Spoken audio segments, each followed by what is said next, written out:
Las fases del trabajo de parto son 3. En el período dilatante, inicialmente el cuello se borra y dilata lentamente.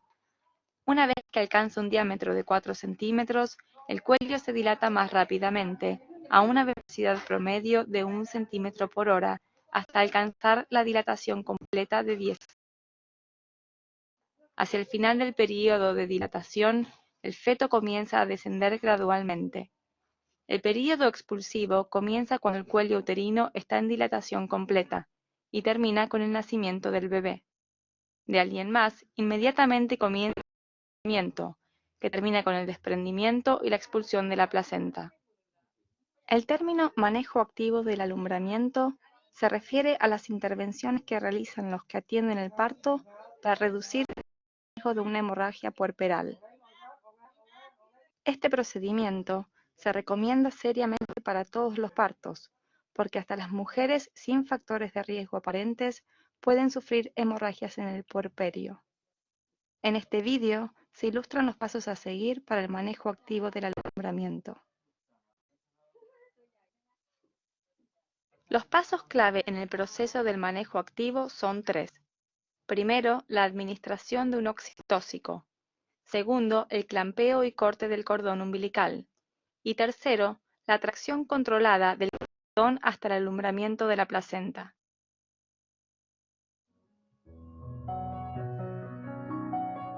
Una vez que nace el bebé, palpe el abdomen de la madre para descartar la presencia de otro feto. Luego, administra a la madre unas 10 unidades internacionales de oxitocina por vía intramuscular. Si la madre ya tiene una vía intravenosa, puede usarla para la administración de la oxitocina, pero en este caso se debe inyectar lentamente de manera que tome alrededor de 60 segundos hasta inyectar la dosis completa. Una vez que se administró la oxitocina o si se está administrando, use 2 pinzas portaesponja para clampear el cordón umbilical, aproximadamente en el medio, dejando un espacio de 2 a 3 centímetros entre las pinzas. Ahora, corte el cordón entre las pinzas. La evidencia sugiere que es aconsejable demorar 1 minuto antes de cortar el cordón.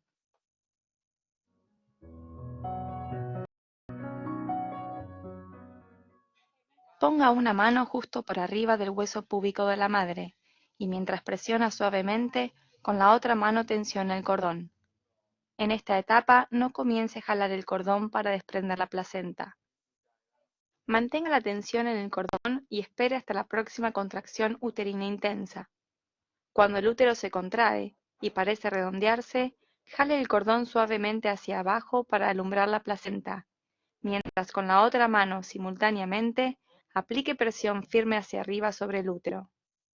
La fuerza aplicada para jalar el cordón debe ser solo levemente mayor que lo que se necesita para mantener el cordón firme bajo presión, y la contrafuerza aplicada sobre el abdomen debe ser igual a la fuerza de tracción.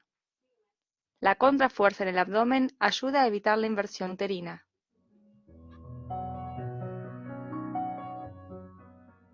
Después del alumbramiento de la placenta, aplique masajes en el abdomen de unos pocos minutos cada 15 minutos durante las primeras 2 horas.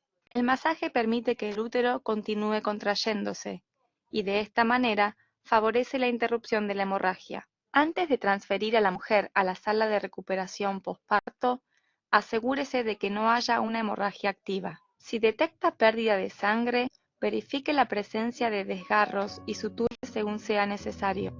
Amamante al bebé lo antes posible para estimular la lactancia.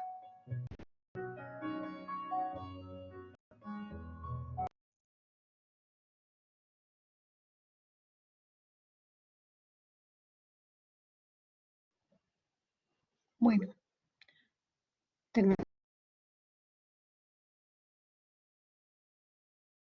empezamos la presentación, ¿ok?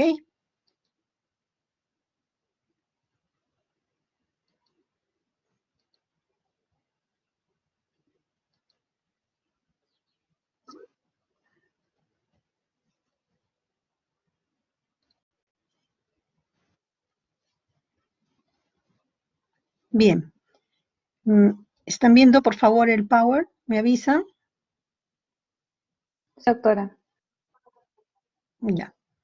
Entonces, hoy día vamos a hablar del puerperio normal. Esta es la fase que se inicia después de la expulsión del feto y del recién nacido y de la placenta y sus membranas.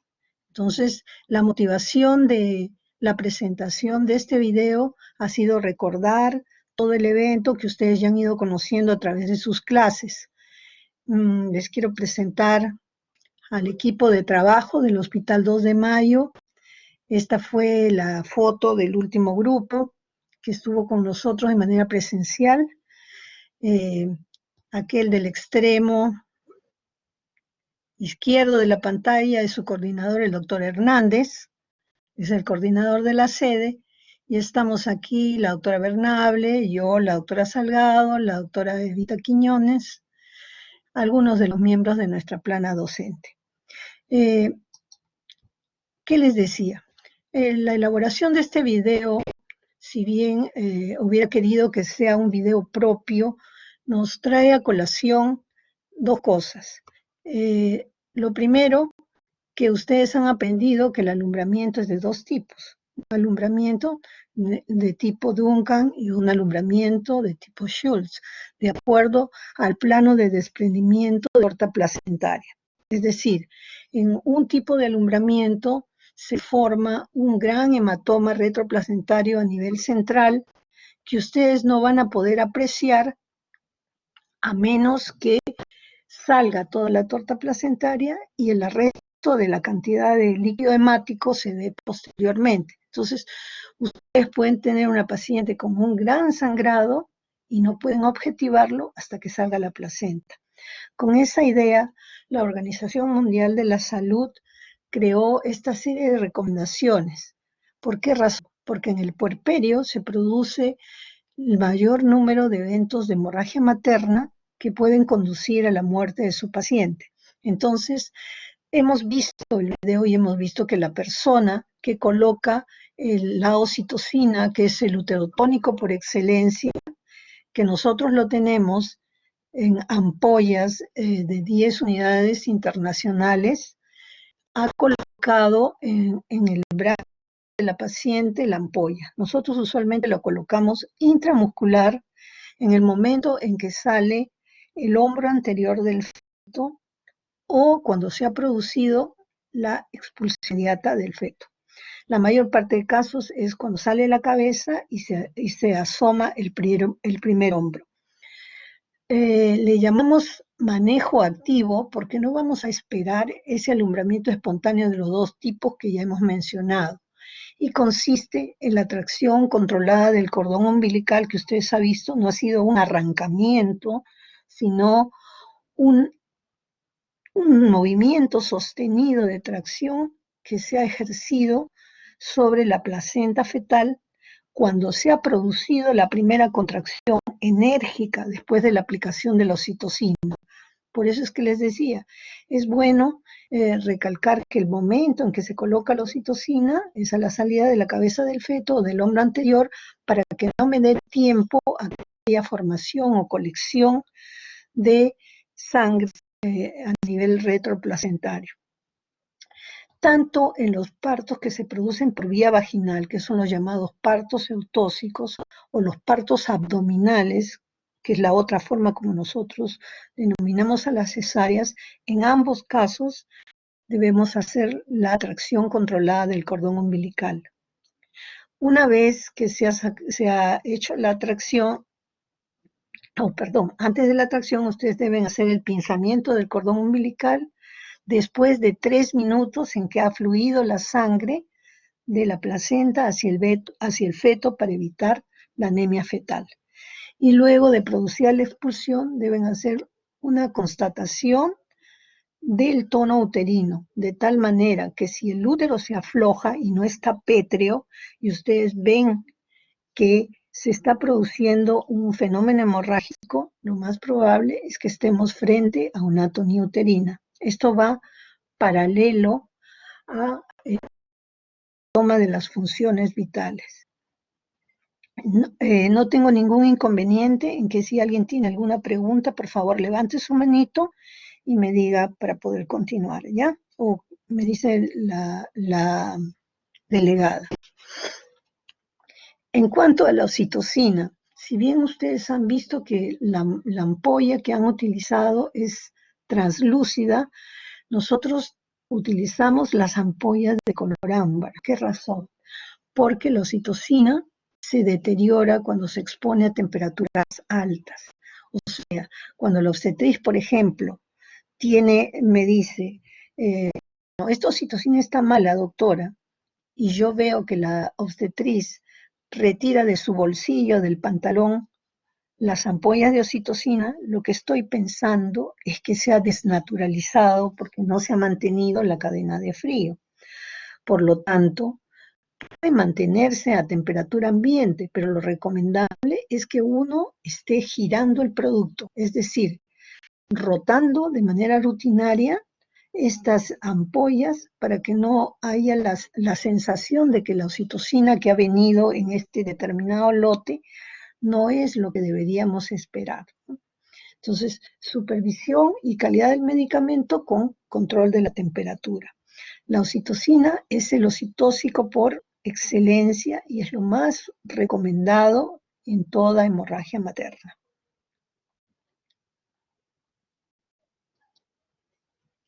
Bueno, vamos entonces al tema. El puerperio entonces es la fase que se inicia luego del alumbramiento y por una convención se determina que dura hasta 6 semanas. Es una cuestión tomada anecdóticamente porque la mayor parte de los cambios que han ocurrido durante el embarazo tienden a revertir hasta ese periodo. Pero no quiere decir que el día 43 ya dejó de producirse los cambios, ¿no? Para efectos legales, sí. El día 43 legalmente ya no corresponde al control del grupo de los médicos que hacemos obstetricia, sino al grupo de ginecología. Entonces, todas las modificaciones que ustedes han escuchado y han podido compartir en su clase de modificaciones del embarazo que se producen tienden a evolucionar, excepto los de la glándula mamaria y los del piso pélvico. Entonces, tanto la pared abdominal, tanto el piso pélvico como el corazón muchas veces tienen cambios que... El puerperio también lo dividimos de acuerdo a su importancia en puerperio inmediato, que son las primeras 24 horas. Y dentro de esas primeras 24 horas, las 2 horas son fundamentales. Las primeras 2 horas. ¿Por qué razón? Porque les estamos hablando que se produce el mayor número de eventos de hemorragia materna. En esas primeras 2 horas, uno puede, si es que sigue las normas adecuadas, descubrir qué paciente está haciendo hipotensión, qué paciente está haciendo una taquicardia extrema, un shock hipovolémico que nos lleve a modificar las conductas a tomar. Entonces, dentro de esas 24 horas, las 2 horas inmediatas son fundamentales y es donde vamos a medir con más prolijidad todas las funciones vitales de la paciente para poder estar alerta frente a un evento desafortunado de una hemorragia materna. Para eso debemos tener a la mano nuestro maletín rojo de emergencia, en donde clave roja se llamaba, no sé si actualmente se sigue denominando igual, pero nosotros le llamamos el maletín rojo, que está en todos los lugares donde se puede producir un trabajo. Tenemos uno en el tópico de emergencia, otro en la sala de partos, otro puede estar en la sala de hospitalización, y en este maletín rojo se va a tener vías, se va a tener cloruros, se va a tener expansores plasmáticos, vamos a tener, por ejemplo, el catéter endovenoso, la aguja número 18, bastante oxitocina, ergometrina, y si tenemos bastante dinero, vamos a tener carbetocina. Carbetocina, que es un análogo sintético de la oxitocina que, bueno, por el costo, cuesta más o menos 100 soles, no lo utilizamos en los sistemas de seguro integral de salud, pero debemos conocer que existe una alternativa para el manejo de la hemorragia materna con este elemento, aparte del misoprostol, ¿no? Que es una prostaglandina que ejerce una contracción muy enérgica. El periodo mediato, entonces, es el que se produce entre los 7 y 10 días y el periodo tardío se extiende hasta las 42 días. Respecto al puerperio, existen una cantidad enorme de mitos y creencias, ¿no? Sobre todo de tipo ancestral o relacionadas con las culturas de nuestro país y de fuera. Por ejemplo, en algunas culturas suelen coger la placenta y guardarla en un lugar de la casa porque se cree que esta es una manera de preservar la vida y la descendencia de esa familia. Otros pueden tomar la placenta, pueden desecarla al aire y convertirla en un polvillo que lo ingieren. Muchas pacientes en el puerperio, por ejemplo, no quieren bañarse, o la abuelita o la mamá les dijo que no deben bañarse porque el cambio de temperatura, el cambio al frío, podría suprimir la lactancia. Entonces, son varias cosas, otras como que no, el esposo no puede acercarse los 42 días, acercarse físicamente me refiero, no a tener acto sexual, sino a acercarse por ningún motivo hasta que hayan pasado los 42 días y mientras ese tiempo se va dando, la paciente es atendida por cualquier familiar, ¿no? Ya sea la abuelita, la mamá, lo que desarrolla el papel del acompañante de la paciente. Entonces, como ustedes ven, tenemos que luchar con muchos pensamientos ancestrales. En nuestro servicio les indicamos a todas las pacientes de la sala de hospitalización de alto riesgo del Hospital 2 de Mayo, antes de que ocurra la visita médica, deben bañarse adecuadamente, porque imagínense, uno ingresa a una sala pequeña, aloquios, que es la sangre que pierde la madre durante el puerperio, un olor terrible a pañal de bebé o un olor fatal a mamá que no se ha bañado. Entonces, todo ese conglomerado de acciones nos pedir, sobre todo ahora en esta temporada de la pandemia, que, que se sigan las reglas obvias de distanciamiento social, de limpieza, de lavado, porque las pacientes tienen en sí un chip ya guardado, ¿no? Algunas que creen que no deben bañarse durante la menstruación, etcétera, etcétera. Entonces, el control prenatal y la visita puerperal nos van a ayudar a limar esa serie de conceptos que nos van a impedir manejar adecuadamente la limpieza y la transmisión y cohibir la transmisión de enfermedades en este momento. Y nos vamos a referir brevemente a los cambios que ocurren durante el embarazo. El primero, por ejemplo, cambios cardiovasculares. Ustedes saben que el volumen vascular aumenta en un 40% durante el embarazo, 40% de 5 litros aproximadamente, son de litro y medio a 2 litros de sangre que aumenta, de fluido plasmático, perdón, que aumenta durante el embarazo y que no va acompañado con los elementos formes, porque los eritrocitos, por ejemplo, aumentan más o menos 200, lo que quiere decir que en la gestación se va a producir una anemia dilucional. La presión arterial suele disminuir durante el primer y segundo trimestre y aumenta ligeramente en el tercero.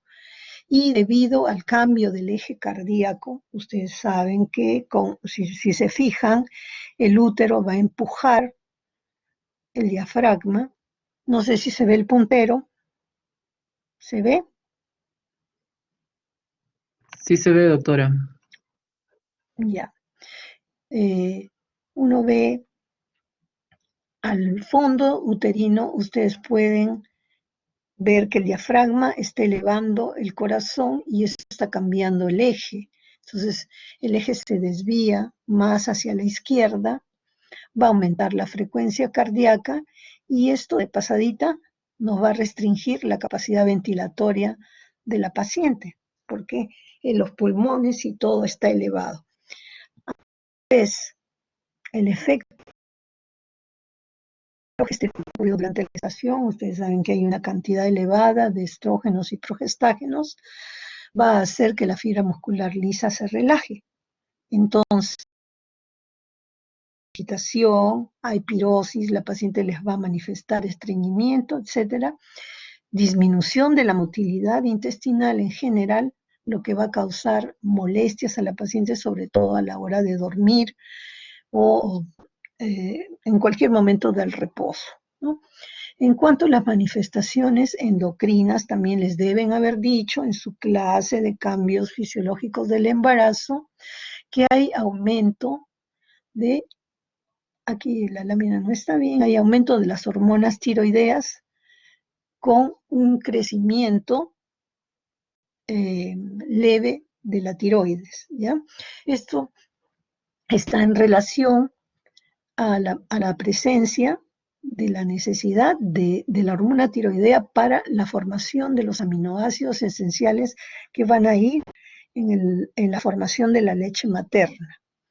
En cuanto a los cambios que ocurren a nivel de riñones y de uréteres, se aumenta la filtración glomerular y también aumenta el tamaño de los uréteres y de toda la estructura pielocalcial, sobre todo la del lado derecho. Por eso es que cuando me informan radiológicamente que existe una dilatación pielocalcial y el paciente empieza, y el residente empieza a pedir una ecografía especial o una tomografía porque encontró todo lo del lado derecho más dilatado, bueno, digo, esta persona no sabe cuáles son los cambios fisiológicos de la gestación. Y eso me refiero a los residentes de otras especialidades que a veces vienen a hacer interconsulta a nuestro servicio. Entonces, recordar que la dextrorotación del útero produce dilatación de los uréteres, sobre todo del lado derecho. Y la cabeza fetal, la presentación fetal, produce una compresión sobre la vejiga, lo que hace que la paciente, la gestante, esté yendo constantemente al baño porque su capacidad de represión de la vejiga disminuye. Les va a referir polaquiuria y de todas maneras ustedes están en la obligación de descartar una infección del tracto urinario porque desde las bacteriurias asintomáticas hasta las pielonefritis pueden causar eventos desagradables, por ejemplo, rotura prematura de membranas, amenaza de parto pretérmino, etcétera, lo que va a condicionar que nuestra gestante pueda tener más problemas. ¿Qué hemos dicho entonces? ¿Por qué hemos hecho el hincapié en los cambios que deben haber? Lo primero es que durante el puerperio, en las primeras 24 horas, va a ocurrir un evento en reversa. Es decir, todo el volumen plasmático que estaba incrementado va a tratar de volver hacia el intravascular. Entonces, a pesar de que la pérdida durante el embarazo, la pérdida normal es menos de 500 mililitros de sangre y durante la cesárea es menos de 1000, esta involución del plasma va a producir en algunas pacientes, sobre todo en pacientes cardiópatas que han sido inadvertidas, puede producir eventos de insuficiencia cardíaca y edema pulmonar. Por eso es que toda paciente gestante, como ustedes saben, debe tener un control prenatal adecuado, debe tener un examen físico adecuado y una adecuada historia clínica, en donde yo pueda conocer todos y cada uno de los factores de riesgo y la historia obstétrica detallada embarazo por embarazo, incluyendo el resultado y todas las patologías que se asociaron a la gestación para no tener eventos desagradables. Entonces, este volumen que se ha incrementado, decimos que va a regresar hacia el intravascular y va a alcanzar valores casi normales entre 6 y 8 semanas. ¿Por qué les he puesto acá remodelación cardíaca? Y les decía que en parte de la bibliografía, sobre todo la bibliografía extranjera, considera que existen cambios a nivel cardiovascular que permanecen en algunas pacientes hasta inclusive por 1 o 2 años, y cambios que permiten a la paciente mejorar su función cardíaca. ¿Cómo se ha demostrado esto? En algunas pacientes que son atletas, que van a estar programadas para un evento deportivo, por decir en 1 o 2 años, prefieren gestar en ese tiempo previo para gozar de los beneficios de esta remodelación cardíaca. Entonces, creemos que si bien no hay estudios a nivel del país, tenemos evidencia de que puede existir un cambio favorable producido por la gestación. Los cambios con respecto al puerperio van a darse entre 6 y 8 semanas. Igual ocurre con la resistencia vascular periférica y con la frecuencia cardíaca. Durante el embarazo, saben ustedes que el embarazo es un estado de hipercoagulabilidad. ¿Eso qué quiere decir? Que durante la gestación el fibrinógeno y algunos factores de la coagulación van a estar bastante incrementados. En el puerperio se van a mantener elevados por 1 o 2 semanas, incluyendo las plaquetas, pero a su vez va a comenzar la actividad fibrinolítica. Entonces vamos a pasar de la hipercoagulabilidad al estadio previo a la gestación, más o menos a partir de las 2 semanas. Y probablemente si uno tuviera alguna paciente que tenga problemas hematológicos severos, vamos a preferir no hacer la evaluación en este periodo porque está la paciente sometida a los cambios propios del embarazo.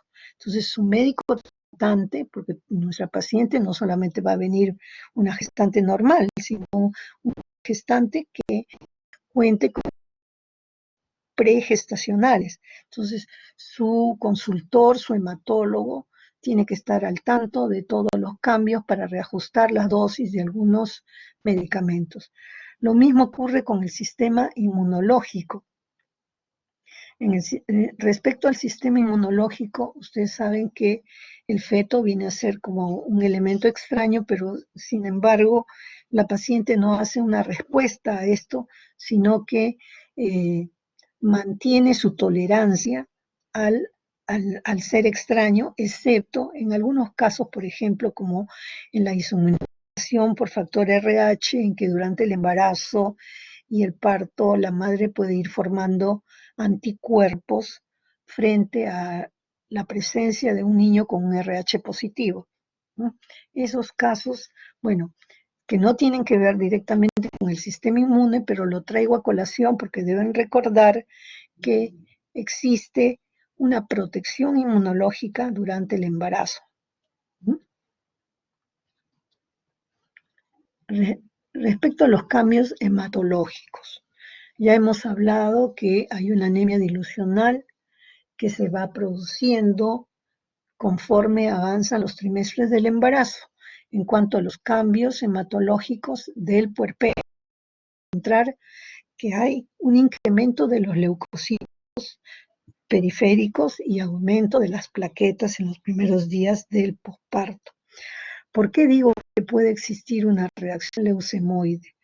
Porque se ha visto casos de puérperas que pueden tener hasta 30.000 leucocitos por milímetro cúbico, pero Si estos leucocitos no tienen desviación izquierda, no nos está hablando de que exista una patología, sino de que existe una expresión normal de toda la serie blanca de nuestro gestante.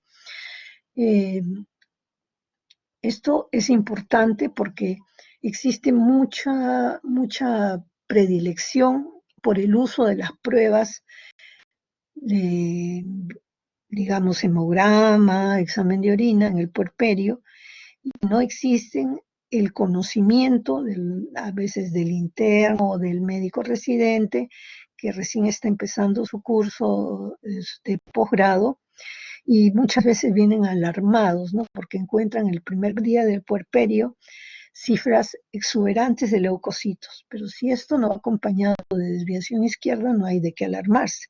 Igual, si yo tomo un examen de orina y estoy diciéndole a la paciente, señora, le doy este frasco y sin darle ninguna indicación más, le pido que miccione en el frasco, es muy probable que caiga sangre y que caiga todo tipo de elementos, no solamente sangre, sino leucocitos, etcétera, etcétera, dentro de la muestra de sangre. ¿Y qué va a ocurrir? Me va a salir una orina patológica.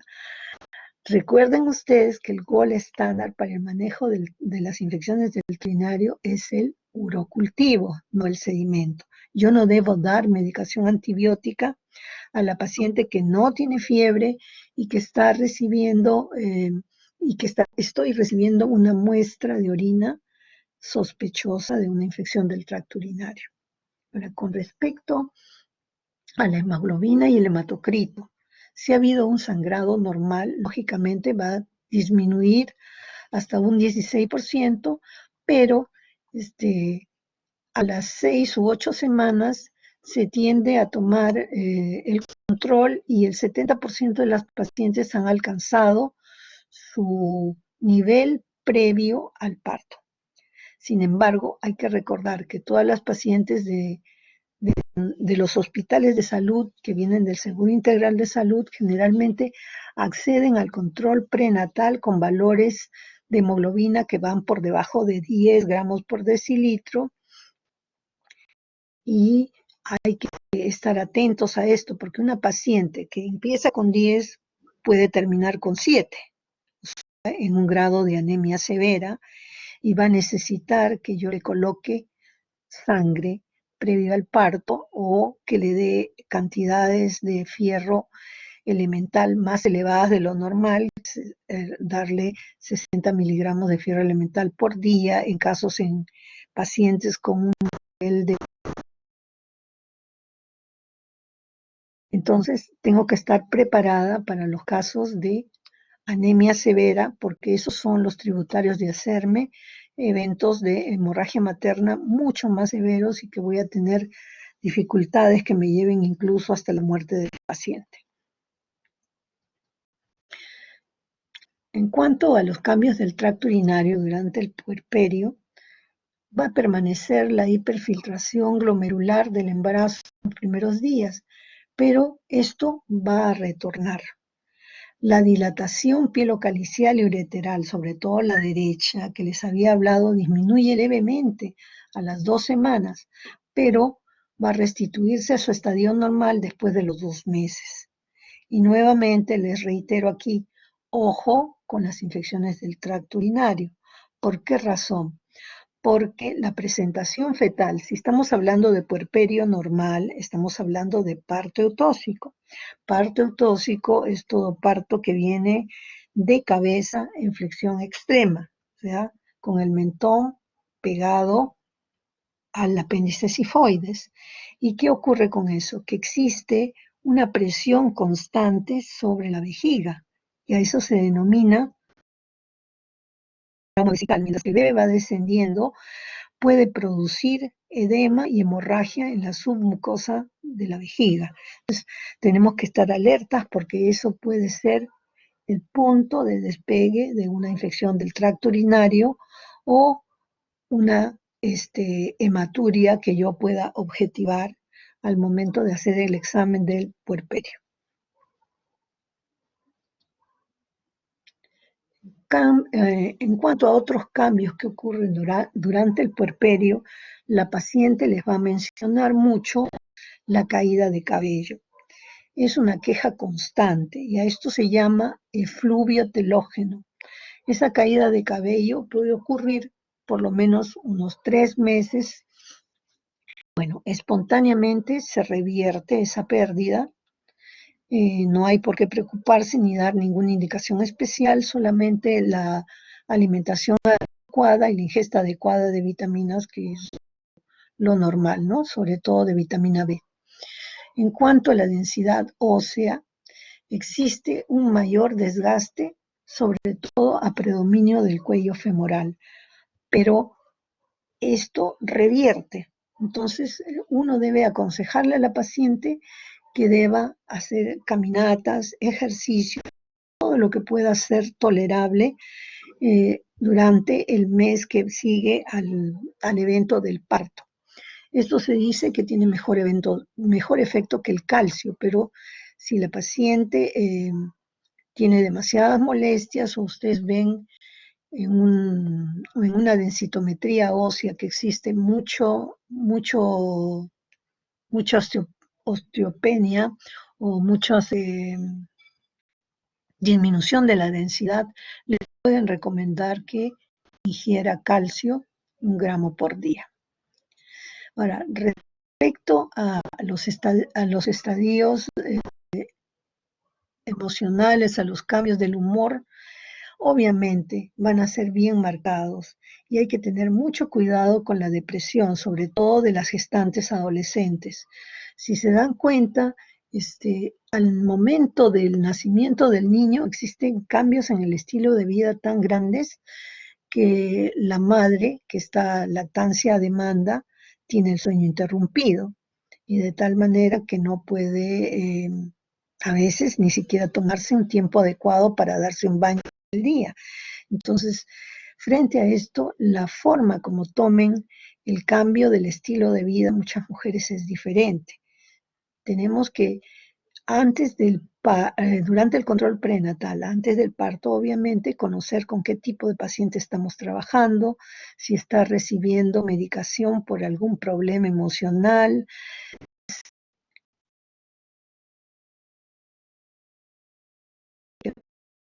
de suicidio. Y esas son las pacientes candidatas a tener mayor depresión postparto y a tener problemas más adelante, sobre todo también aquellas que son víctimas de violencia de género. Entonces, toda la ficha prenatal va a ser el screening de todos y cada uno de los factores para poder conocer adecuadamente a nuestra paciente y evitar eventos desagradables en el futuro. Respecto a los cambios que ocurren en los órganos propios, ¿no? Vamos al útero. El útero ha estado durante el embarazo ocupado por un feto que en promedio ha estado pesando 3,5 kilos. Ha habido aproximadamente 1 litro de líquido amniótico. La placenta ha pesado más o menos 500 gramos. Y todo esto en su conjunto, después del parto, se ve reducido por el fenómeno de la contractibilidad. Acá les pongo que el peso del útero no gestante es alrededor de 70 gramos, ¿verdad? Entonces, ¿cómo se hace para que el útero pase de 70 gramos a 1,000, a 1,200 gramos o 1,500 gramos al final del embarazo? Hay un fenómeno de crecimiento de la fibra muscular, de una hiperdistensión de la fibra muscular miometrial. Y una vez evacuado el útero, se pierde toda esa capacidad que ya habíamos determinado más o menos en peso, que era alrededor de 5 a 6 kilos, y es más frecuente que la superficie de la decidua entonces empiece a reducirse. Al reducirse, lo que va a conseguir es que el útero disminuya de tamaño y uno va a encontrar el útero después del posparto inmediato a la altura de la cicatriz umbilical, o sea, como si fuera un embarazo de 20 semanas. A la semana, el útero va a estar más o menos entre la mitad de la cicatriz umbilical y la sínfisis púbica, y se va a hacer intrapélvico a las 2 semanas. Entonces, en el posparto inmediato, nosotros debemos palpar un útero a la altura de la cicatriz umbilical y que tenga bastante incrementado para estar seguros de que no van a haber eventos hemorrágicos. El segmento uterino, que es la parte más adelgazada que está entre el cérvix y el cuerpo uterino, se va adelgazando y va replegándose para incorporarse y luego desaparecer.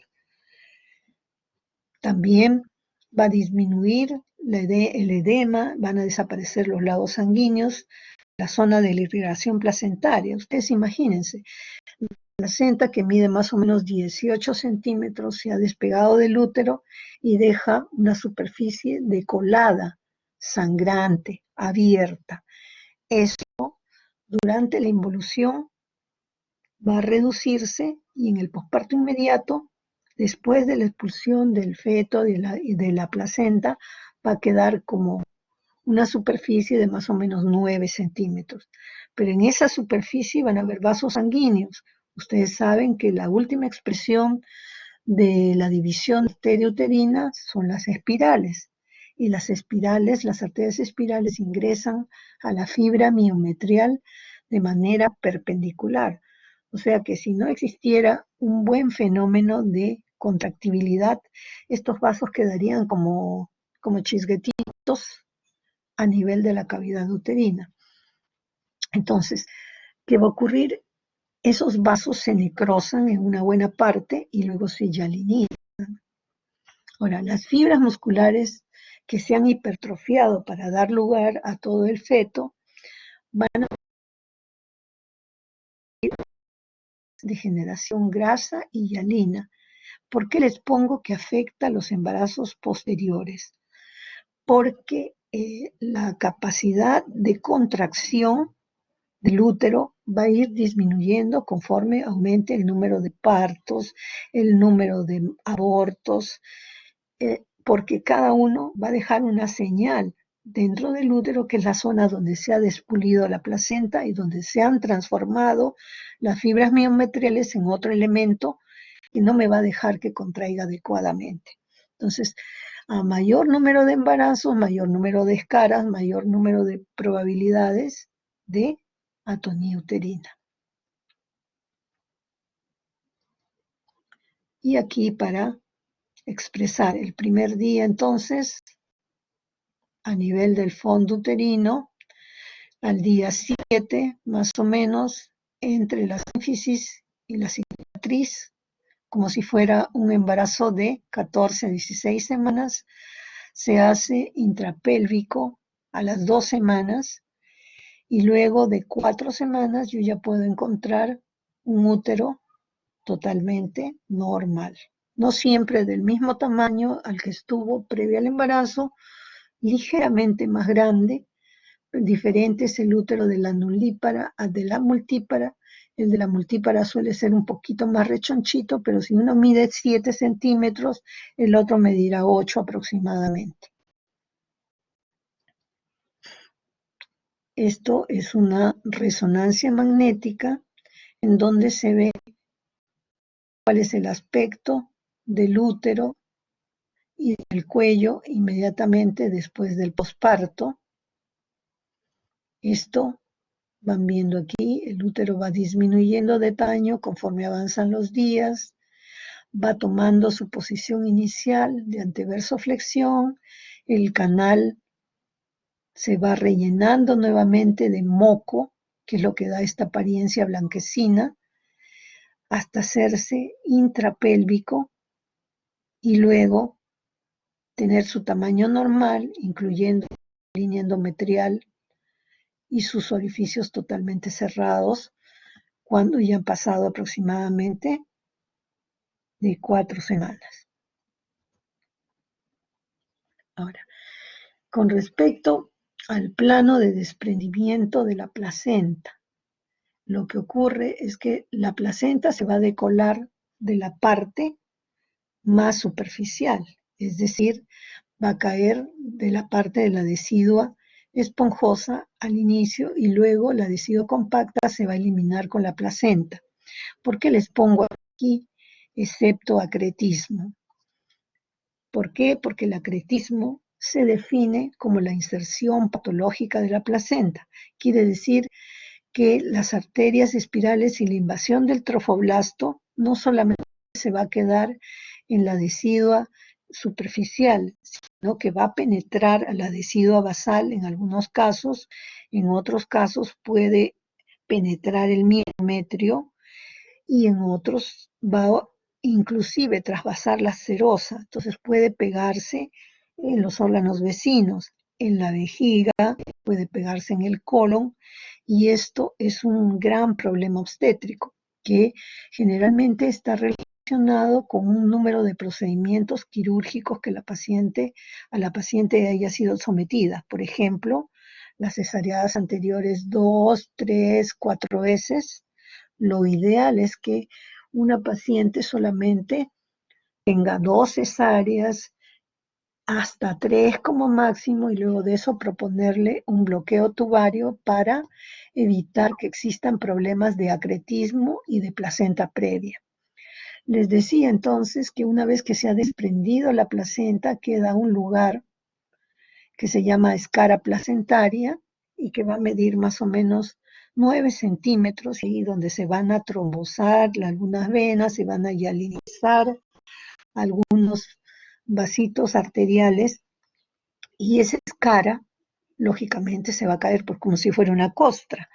Esa escara puede caer entre 7 a 10 días y se puede producir un aumento del sangrado normal, que pocas veces requiere la presencia de la paciente en un hospital, pero es necesario que ustedes conozcan que puede ocurrir porque la paciente va a manifestar que de un día a otro el sangrado ha puesto más abundante.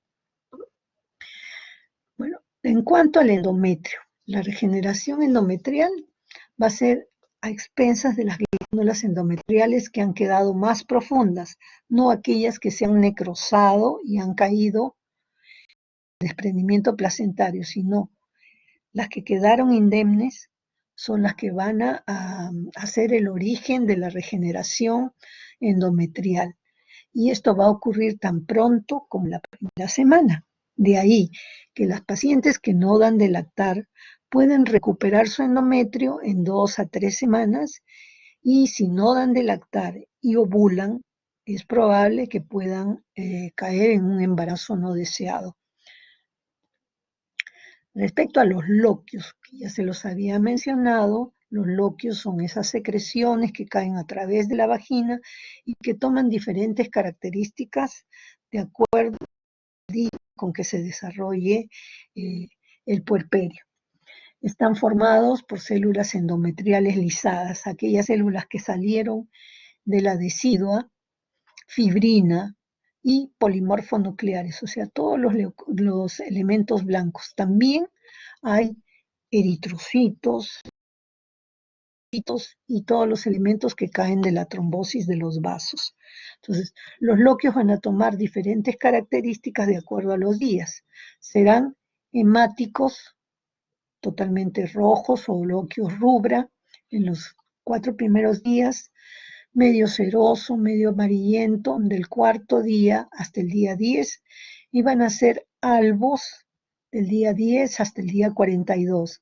En algunos casos pueden tener un ligero mal olor que alarma a la paciente, y en esos casos uno debe hacer la discriminación de si se trata de una endometritis o si se trata simplemente de la presencia de los loquios normales en el puerperio tardío de esa paciente.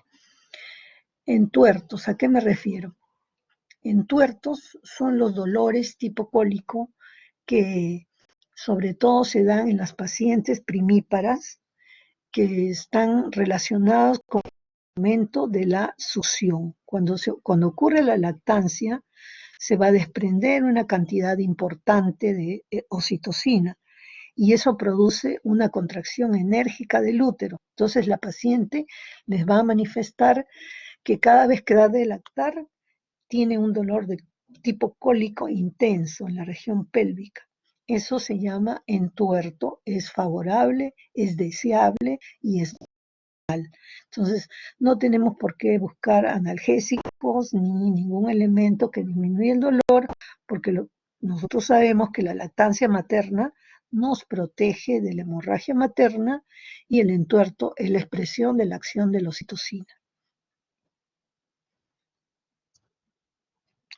Esto para mostrarles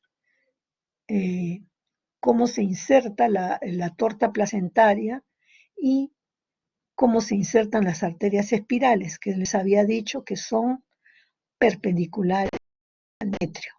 Por lo tanto, cuando el miometrio se contrae, lo que va a hacer es esclerosar las arterias espirales que quedaron luego del desprendimiento de la placenta. Y eso es un mecanismo fisiológico adecuado y que debe ser considerado como una pinza hemostática natural.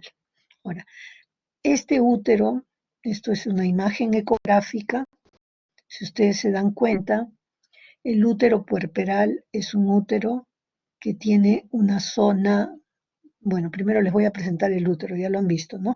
El útero en su corte sagital tiene una forma de pera, va a medir más o menos 16 centímetros en el puerperio inmediato, y si yo lo miro por ecografía voy a ver una zona, acá le llamamos ecolúcido a todo lo que es negro, esto es vejiga, y esta es la cavidad endometrial debe estar vacía, debe estar negra, para garantizar que todo el contenido placentario ha salido.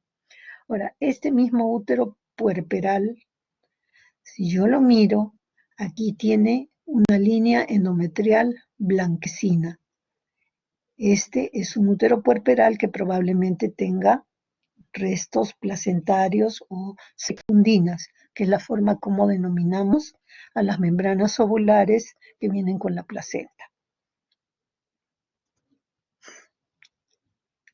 Este es el fenómeno de la ligadura viviente de Pinar, de las que le había mencionado. El miometrio entonces estruja los vasos espirales y gracias a eso se produce la oclusión de la arteria espiral y se evita el sangrado posparto. Podemos ver también cómo se llenan las zonas alrededor de las bases de las arterias espirales por polimorfonucleares y las glándulas de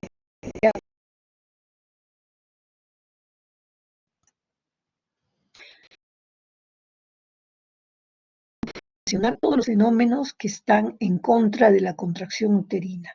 Entonces, muchas de estas cosas de las que vamos a hablar las podemos conocer a través del control prenatal. Por ejemplo, les decía que la multiparidad se va a asociar al incremento del tejido fibroso. ¿Por qué? Porque cada una de las placentas que va saliendo, de repente una vez se inserta acá, otra por acá, otra más allá, y va dejando una escara. Esa escara tiene tejido, hemos dicho, fibroso y alinizado, y eso va a impedir que la contracción uterina sea adecuada. Si una paciente tiene 7, 8, 9 hijos, imagínense la cantidad de escaras que puede tener dentro de la cavidad uterina. Y cuando ya no queda más espacio bueno por poblar, esta placenta se va a dirigir hacia la zona del cuello. Por eso es que las grandes multíparas generalmente tienen placenta previa.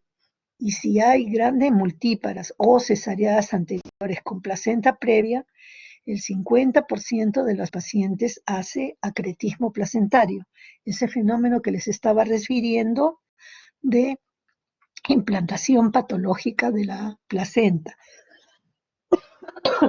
Perdón.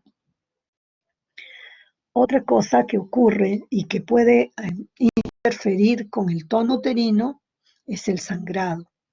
Cuando existe sangrado dentro de la fibra muscular, que eso se produce en el desprendimiento prematuro de placenta, ustedes van a estudiar este tema más adelante, en el útero de Cuvelier, que es un útero que se encuentra totalmente infiltrado de sangre, en el desprendimiento prematuro de placenta, se produce una dificultad en el tono. ¿Por qué? Porque no hay cómo acortar la fibra, ya que todo está ocupado por sangre. Entonces, esto también puede interferir contra la contractilidad uterina. Acá les pongo la sobredistensión uterina.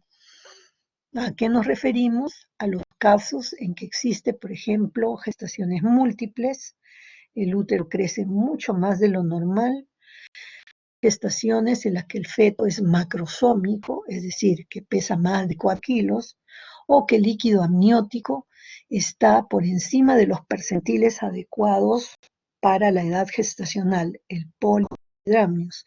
Entonces, vamos a ver que en estos casos, por sobredistensión, la posibilidad de que el útero no se contraiga adecuadamente es muy alta.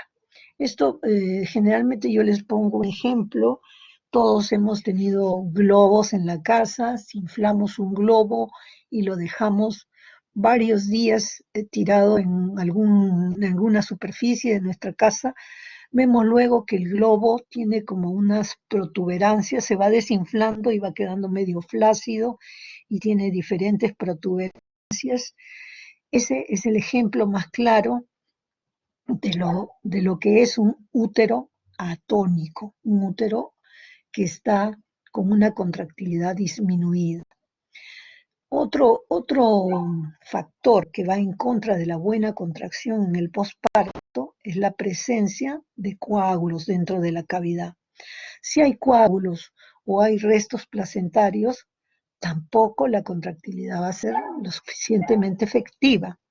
Y si la vejiga está llena, también va a haber una interferencia contra la contracción uterina y ojo, que la vejiga debe estar vacía porque existe riesgo de que se rompa durante el parto porque ustedes saben que el lateral puede estar comprimiendo esta zona. Ya les he dicho que muchas veces la vejiga en la zona de su mucosa se pone bastante infiltrada, pueden haber pequeñas hemorragias y todo eso va a interferir con una buena contractilidad. Entonces debemos estar atentos a todo lo que nos diga la paciente en el control prenatal. Si tuvo muchísimos hijos, si fue miometomizada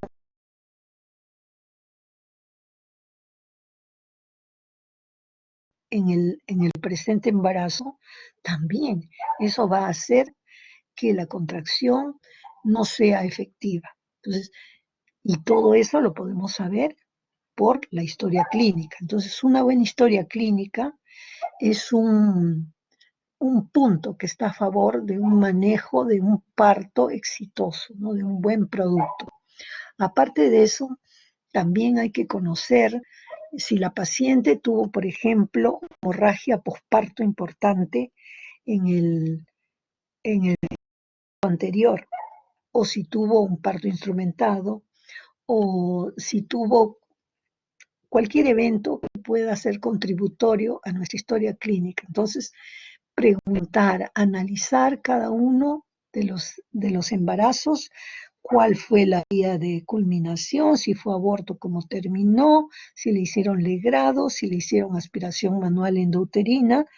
Existe una diferencia entre los dos, ambos van a dejar cicatrices si son hechos de manera inadecuada, pero obviamente si yo he terminado un aborto con una legra, es una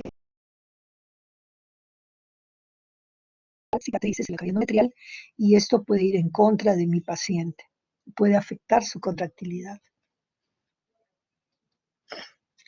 Bueno, ¿y cómo queda el cervix? El cervix queda hecho una desgracia. queda flácido, lacerado, congestivo, pero su tamaño se va a recuperar a los 3 días. El orificio cervical interno se va a cerrar a las 2 semanas, pero el orificio cervical externo lo va a hacer más lentamente, de tal manera que una vez que se cierre el orificio cervical interno, el tapón mucoso se va a restituir y eso haría que la probabilidad de infecciones dentro de la cavidad endometrial se vayan alejando. Estamos hablando de la endometritis. De la misma forma, si el tapón mucoso ya está restituido, las probabilidades que si la paciente desea tener actividad sexual sean infectantes, ya sea con conococo o con clamidia, son menores. Eso va a depender mucho de la voluntad de la paciente, pero eso me está hablando ya de que puede existir un mecanismo de protección. La vulva, como han visto ustedes en el video que hemos puesto al inicio, queda también bastante edematosa y poco a poco va a ir recobrando su aspecto durante la primera semana. Ahora, respecto a la vagina, si la mujer va a dar de lactar como debe ser, queda algo hipoestrogénica, de paredes delgadas, y eso puede ser un factor negativo para restablecer la actividad sexual. ¿Por qué razón? Porque va a haber dispareunia, o sea, dolor con la actividad sexual. Aparte que la secuela que deja la episiorrafia, o sea, la sutura del corte de episiotomía que se ha hecho durante el parto, también es dolorosa. Entonces, dependerá de esta involución de cómo haya sido el parto.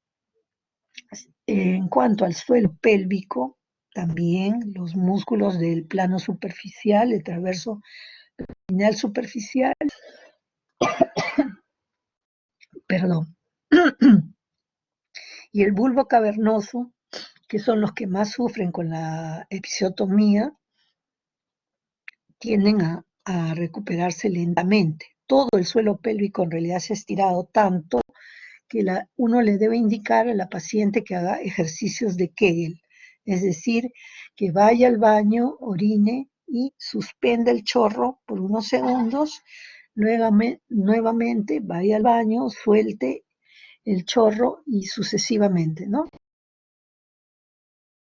Que todos debemos aprender a hacer, tanto hombres como mujeres, para mejorar nuestra respuesta sexual. En cuanto a la pared abdominal, bueno, es de más decirle que queda, pues, dependiendo de la calidad de la piel y de que si tenga o no la paciente diastasis de rectos, va a quedar péndula, ¿no? Las estrías que se habían visto rosaditas durante la gestación van a quedar pálidas o nacaradas y difícilmente algunas huellas del embarazo se recuperan, ¿no? Esto probablemente algunas huellas queden por siempre. En cuanto al peso, ya hemos sacado la cuenta de lo que se pierde inmediatamente después del posparto. Generalmente uno recupera su peso a los 6 meses, pero hay un buen grupo de pacientes que mantiene un peso 1 kilo por encima del promedio de lo que tuvo al inicio del embarazo. Este es el cuello uterino de una nulípara puntiforme, y así queda el cuello de la multípara transverso después de haberse producido el parto. En cuanto a las hormonas, ustedes ya les han conversado que para el inicio del trabajo de parto existen una serie de factores hipotálamo-hipoficiarios, existen factores de tipo inflamatorio, existen factores de tipo motor, etcétera, para ese inicio, ¿no? Luego de producida la salida de la placenta, lo que ocurre es que los estrógenos y la progesterona van a caer bruscamente. Y esto me favorece para el inicio de la secreción láctea. Entonces, es necesario que los estrógenos y la progesterona caigan bruscamente a la salida de la placenta. Las gonadotropina se van a mantener ligeramente elevadas, pero de manera pulsátil, sobre todo en la madre que da de lactar, ¿no? Tienden a disminuir, pero aumentan durante la succión. Entonces, la prolactina es de elevación pulsátil. Ahora, si la madre no da de lactar por X razón, por una patología o por lo que fuere, recuerden ustedes que dijimos que la regeneración endometrial se produce tan rápido como las 2 a 3 semanas. Y si no da de lactar y recupera su función ovárica, probablemente esté menstruando a las 4 semanas. Las pacientes que dan de lactar menstruan después de los 6 meses, si la lactancia es adecuada, generalmente. Otras pacientes no ven su menstruación e intercalan periodos de embarazo uno tras otro. Entonces, algunas recomendaciones que después les vamos a dar con respecto a la anticoncepción.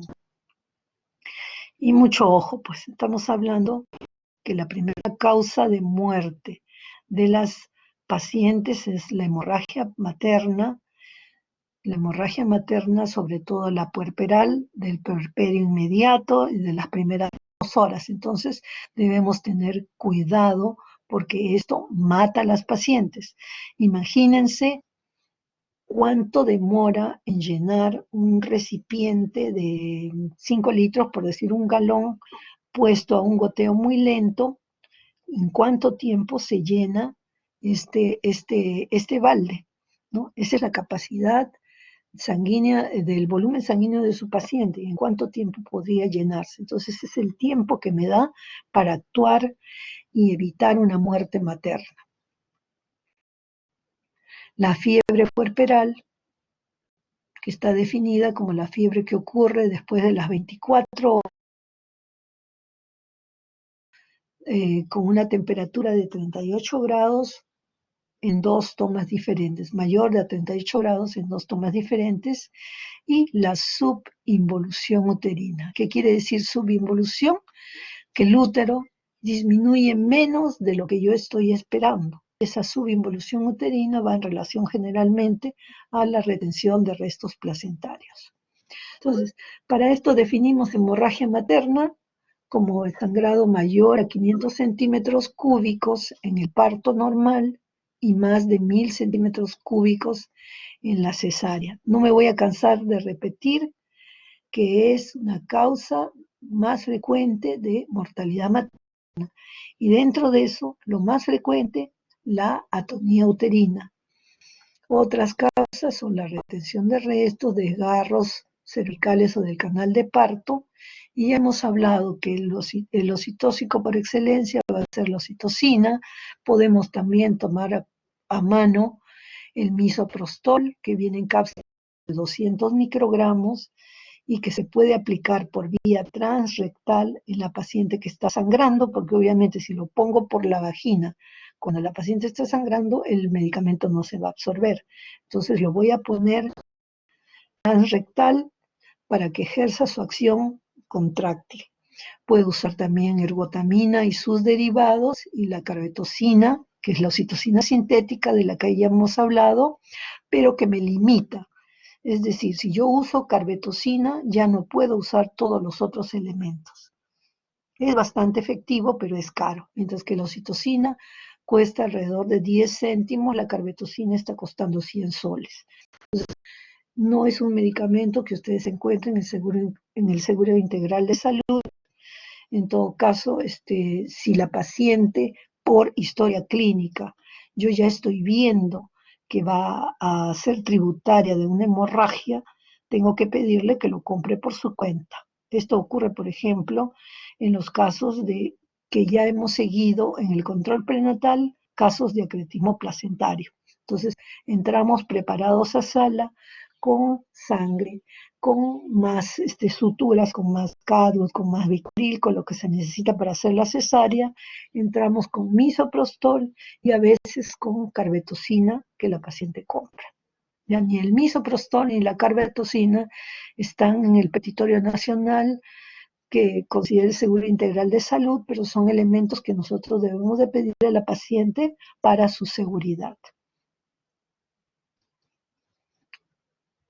Hemos dicho, dentro de las causas más comunes de la hemorragia, la tonierina es el 90% de las causas, 7% los traumatismos del canal de parto y 3% la retención de restos y trastornos de la coagulación. Acuérdense que la retención de restos nos lleva a subinvolución uterina.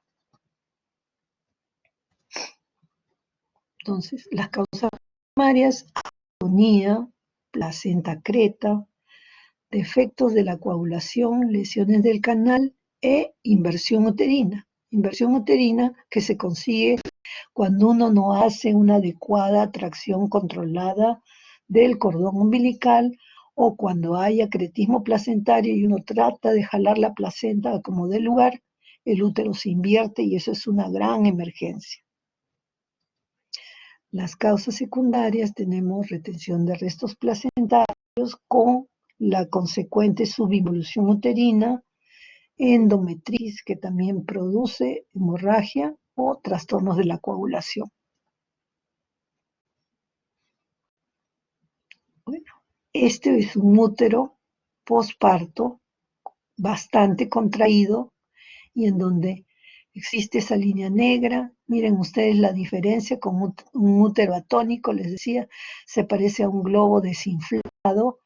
Esta pared es bastante gruesa, mientras que esta es sumamente delgada, está todo ondeada y dentro la colección hemática que nosotros podemos visualizar o si no la estamos viendo en el momento, la podemos inferir con el cambio de las funciones vitales.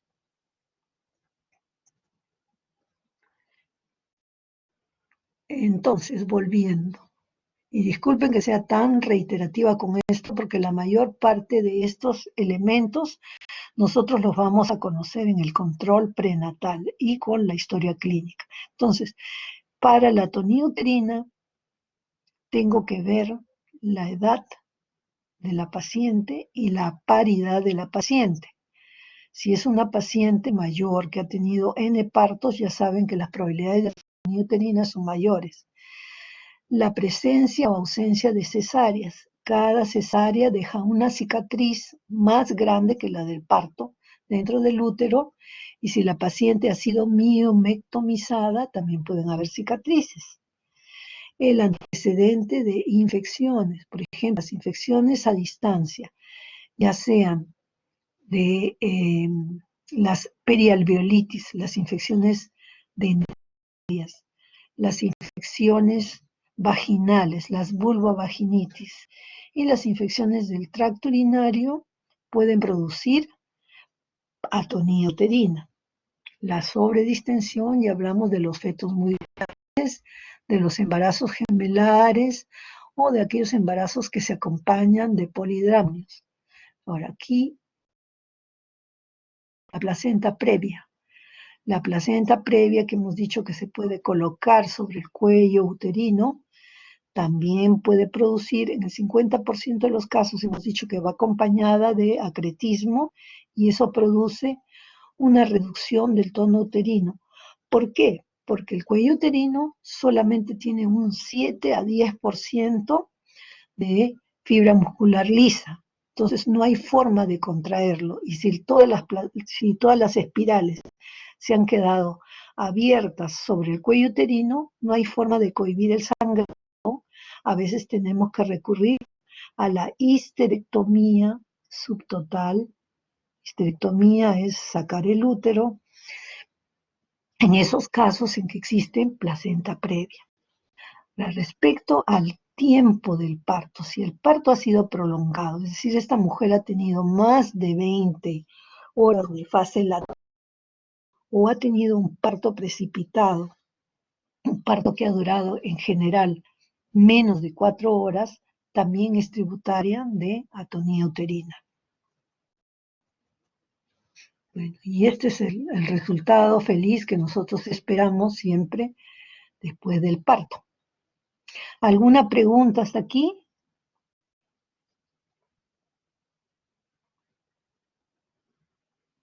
¿Están o no están? ¿Alguien tiene alguna pregunta?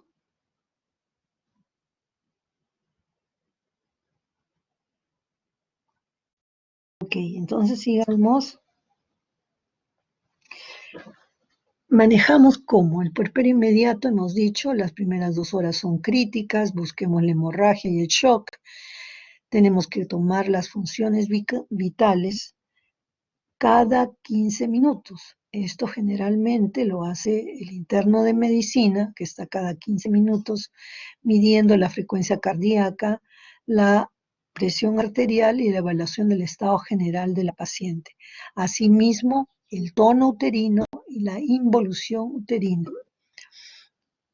Es muy frecuente que, producido el parto, la paciente presente disminución de la temperatura. Doctora, Doctora, disculpe, Dígame. no se ve la diapositiva, doctora.